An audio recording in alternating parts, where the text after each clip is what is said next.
भृगुकृत श्री दत्तात्रेय स्तोत्रम एक प्राचीन और प्रभावशाली स्तोत्र है जिसकी रचना महर्षि भृगु ने की है। यह स्तोत्र भगवान दत्तात्रेय की स्तुति करता है जो ब्रह्मा, विष्णु और महेश के संयुक्त रूप है।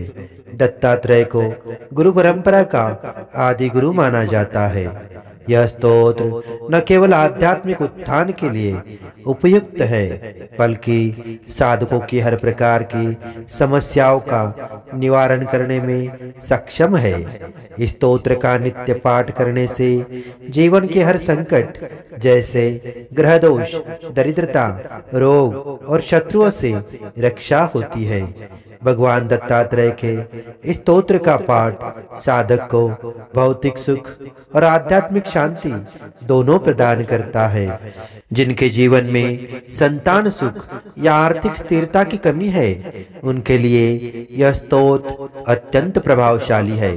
कुष्मांड, डाकिनी, पिशाच और अन्य नकारात्मक शक्तियां इस स्तोत्र के प्रभाव से दूर हो जाती है। इस स्तोत्र का नियमित जाप करने से दीर्घायु और जीवन में सफलता प्राप्त होती है। साधकों के लिए यह भगवान दत्तात्रेय के ज्ञान, योग और भक्ति का साक्षात अनुभव कराने का माध्यम है। दत्तात्रेय त्रिदेव के स्वरूप है जो समस्त सृष्टि का पालन और कल्याण करते हैं। उनकी उपासना से साधक के जीवन में शांति, समृद्धि और आत्मिक प्रगति का मार्ग प्रशस्त होता है। महर्षि भृगु द्वारा रचित यह स्तोत्र एक ऐसा अमूल्य आध्यात्मिक ग्रंथ है जो हर व्यक्ति के जीवन में सकारात्मक परिवर्तन ला सकता है। नित्य पाठ और श्रद्धा से भगवान दत्तात्रेय की कृपा सुलभ होती है। भृगुकृतं श्री दत्तात्रेय स्तोत्रम।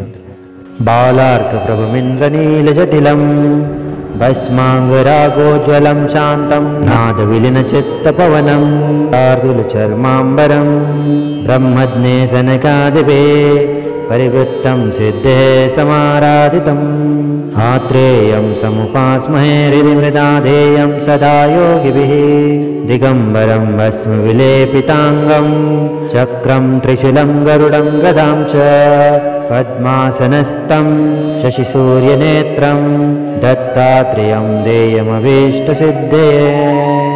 ॐ नमः श्रीगुरुं दत्तं दत्तदेवं जगद्गुरुं निष्कलं निर्गुणं वन्दे दत्तात्रेयं नमाम्यहम्। ब्रह्मलोकेश भूतेश शङ्खचक्रगदाधरं पाणिपात्रधरं देवं दत्तात्रेयं नमाम्यहम्। सुरेशवन्दितं देवं त्रैलोक्यलोकवन्दितं हरिहरात्मकं देवं दत्तात्रेयं नमाम्यहम्। निर्मलं नीलवर्णं च सुन्दरं श्यामशोभितं सुलोचनं विशालाक्षं दत्तात्रेयं नमाम्यहम्। त्रिशूलं डमरुमालां जटामुकुटमण्डितं मण्डितं कुण्डलं कर्णे दत्तात्रेयं नमाम्यहम्। विभूतिभूषितं देहं हारकेयूरशोभितम् अनन्तप्रणवाकारं दत्तात्रेयं नमाम्यहम्। प्रसन्नवदनं देवं भुक्तिमुक्तिप्रदायकं जनार्दनं जगत्त्राणं दत्तात्रेयं नमाम्यहम्। राजराजं मिताचारं कार्तवीर्यवरप्रदं सुभद्रं भद्रकल्याणं दत्तात्रेयं नमाम्यहम्। अनुसूयाप्रियकरं अत्रिपुत्रं सुरेश्वरं विख्यातयोगिनां मोक्षं दत्तात्रेयं नमाम्यहम्। दिगंबरं तनुश्रेष्ठं ब्रह्मचर्यव्रते स्थितं हंसं हंसात्मकं नित्यं दत्तात्रेयं नमाम्यहम्। कदा योगी कदा भोगी बाललीला विनोदकः दशनेन रत्नसङ्काशे दत्तात्रेयं नमाम्यहम्। भूतबाधा भवत्रासः गृहपीडा तथैव च दरिद्रव्यसनध्वंसे दत्तात्रेयं नमाम्यहम्।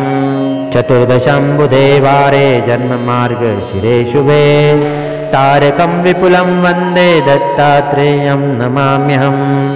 रक्तोत्पलदलपादं सर्वतीर्थसमुद्भवं वन्दितं योगिभिः सर्वे दत्तात्रेयं नमाम्यहम्।